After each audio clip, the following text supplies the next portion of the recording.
Elon Musk has quite cleverly, irritatingly but cleverly, exposed the nonsense that is Joe Biden's plan to tax the unrealised assets of billionaires in a bid to drum up more money for his nonsense social spending.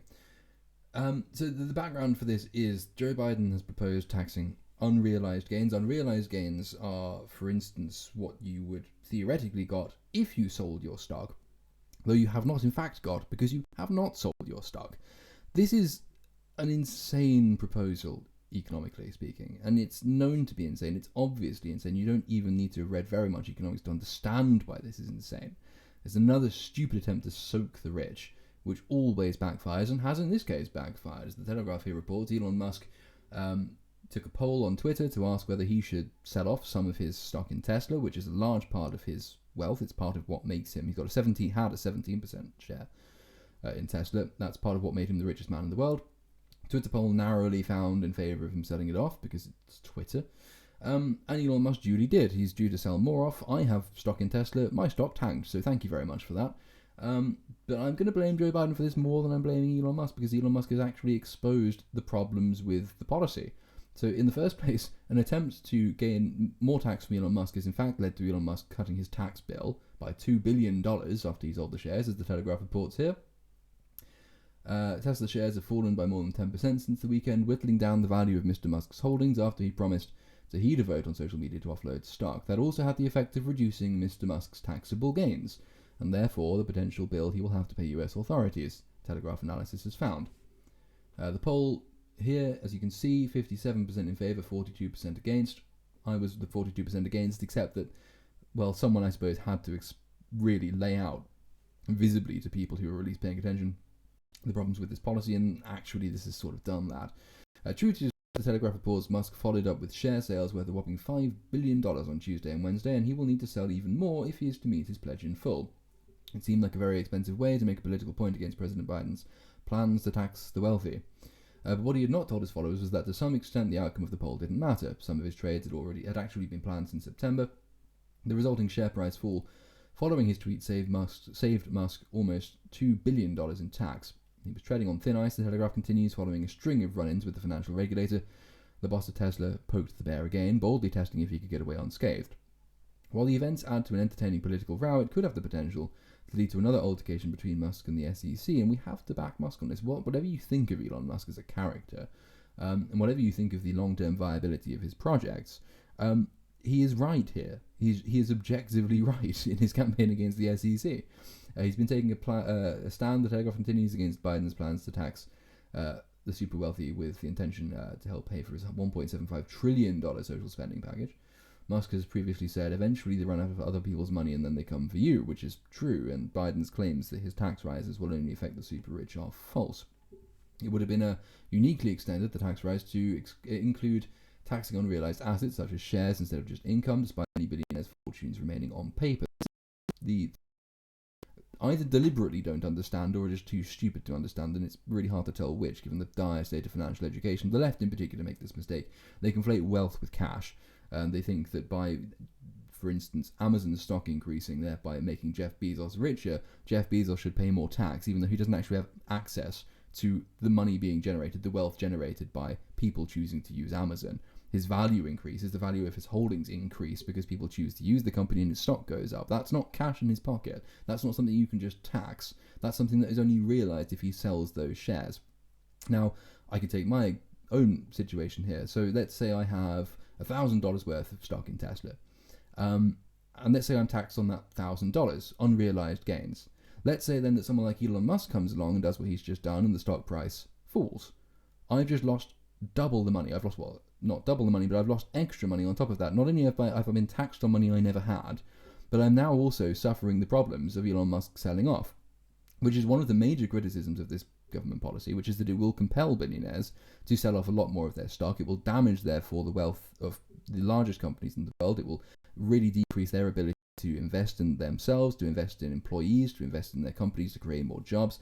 Musk is just demonstrating this, and is right to do so. If my unrealised gains had been taxed, I would have suffered doubly. I would have suffered because I'd been taxed on money I never had, and then I would have suffered because the share price fell anyway. And what happens then? Do I get the money back because the share price fell? So I'm paying tax on a thing I never owned. The thing I thought that I owned is now worth less, but I've been taxed on it. Can I have the tax money back then? Because I've been taxed on false pretenses? Surely. The Telegraph continues, it also prompted claims from one venture capitalist that he was, Musk this was, orchestrating an obscenely expensive coin flip. According to tax experts, and the 50-year-old himself, he was already preparing to sell billions of dollars worth of shares to settle a mammoth tax bill. Since 2012, the Tesla boss has been awarded some 22.8 million share options. They will expire in August of 2022 unless he exercises them, etc. His problem now is that while the options cost just $6.24, Tesla shares have since rocketed north of $1,000 in value. On the Friday before his Twitter poll, they stood at $1,222 each. I was very happy in that moment, very happy indeed, and then he did this.